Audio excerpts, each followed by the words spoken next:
itong eternal covenant na to, yung blood na ginamit dito sa eternal covenant na to, alam natin blood ng ating Panginoon Kristo, ang naging dahilan kung bakit binuhay ng Diyos ang ating Panginoon Kristo. At tanong natin, ano naman ang halaga nito sa atin? Ano ang halaga nito sa kanila? Ano ang halaga nito sa atin? Naka natin yan? Ano halaga ng, ano ngayon? Malabuhay na muli ang ating Panginoon Kristo. Ano ba meron ito? Naka natin yan? Ano meron ang pagkabuhay na muli ng ating Panginoon Kristo? Anong pag-asa ang ibinibigay nito? So, tingnan natin, ano ba meron ang pagkabuhay na muli? Dito po, sa 1 Corinthians chapter 15, verse 12 to 13. Tandaan po natin ang 1 Corinthians chapter 15, ito po ay may kinalaman sa resurrection ng ating Panginoon Kristo. Okay? Nakuha natin yan? Yung resurrection ng ating Panginoon Kristo, dito po tinalakay po ito sa 1 Corinthians chapter 15. At itong resurrection ng ating Panginoon Kristo ito, ay ito po yung gospel. Okay, simulan po natin. Bago natin basahin po itong 12 and 13, basahin po natin sa simula. Okay, bago natin mabasahin po yung 12 and 13. Ganito po ang ating mababasa. Kung meron po kayong mga aklat, ay samahan po ninyo ako sa 1 Corinthians chapter 15. At sisimulan po natin sa ang pagbasa sa verse 1. Ganito po ang ating mababasa. Okay, ngayon, ipinatatalastas ko sa inyo, mga kapatid, okay, ang Ebanghelyo. Nandiyan po ba nakalat ng pasulan? Ang Ebanghelyo. Ano yung Ebanghelyo? Yung gospel. Nabahan natin yan? Ang Ebanghelyo.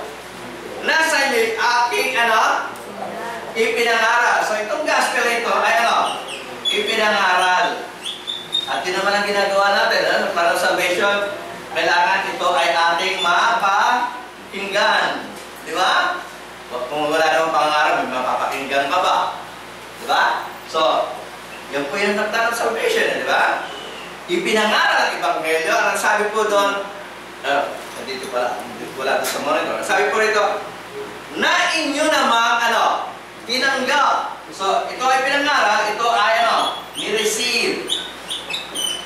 Paano ba tinatanggap ang Ebanghelyo?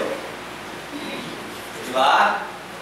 Siyempre, kapag ito'y tinanggap mo, ikaw ay nagkaroon ng pananampalataya, at nagkaroon ka ng repentance, at nagkaroon ka ng baptism.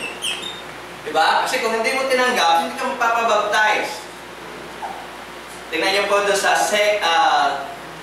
chapter 2 ng Acts. Bago natin ituloy ito, sa chapter 2 ng Acts, 41 po, ang dami po na ba na nakasulatan ay ganito.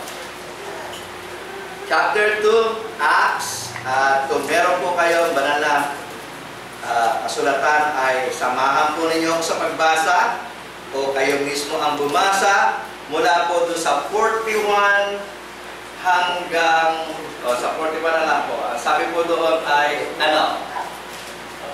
Gawa Kapitulo 2, 41. Ano po ang sabi?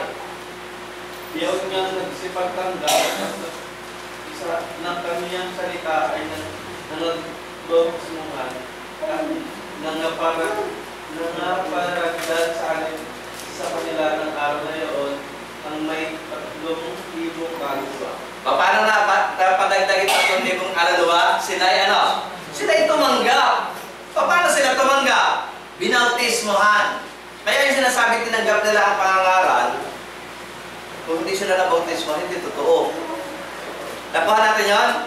Kaya mo masasabi na tinanggap mo nga yung aral, ang ebidensya na ikaw ay tumanggap sa aral na bautismohan ka. At hindi ka naman mababautismo kung hindi ka nagbalik loob sa Diyos. At hindi ka naman mababautismo kung hindi ka sumasampalataya, di ba? Ang sumampalataya at mabautismohan. Tapos sa Acts 2:38, ano sabi? Repent and be baptized. Magkaduktong lagi, di ba? Faith and baptism, repentance and baptism. So, makikita natin, yung pagtanggap, hindi pwedeng mangyari ng walang faith faith, walang repentance, walang baptism. Naka natin yan? Naintindihan niyo po ba? So, walang tao magsasabi tinanggap niya ang ating Panginoong Kristo, ang aral ng ating Ebanghelyo. Sabi niya tinanggap niya pero hindi siya nagpabautismo. Questionable po yun. The fact na ikaw ay nagpabautismo, yun po ang ebidensya na tumanggap ka nga ng aral ng ating Panginoong Kristo. So, sabi ni Apostol Pablo, ang aking pinangalan inyong tinanggap. So, alam na natin na sila ay nananampalataya, nagbalik loob at nagpabautismo. Tama po ba? Pero hindi po natapos doon yung sinasabi na po sa Pablo dito sa 1 Corinthians chapter 15. Ang sabi po ng banal na kasulatan ay ganito. Tuloy po natin ang pagbasa. Ngayon, pinatatalastas ko sa inyo, mga kapatid, ang Ebanghelyo na sa inyo aking ipinangaral. At sabi, na inyong tinanggap. Tapos po, ano sabi? Na siya naman ninyong, pinanatilihan. So, hindi lang basta pakikinggan at tatanggapin, dapat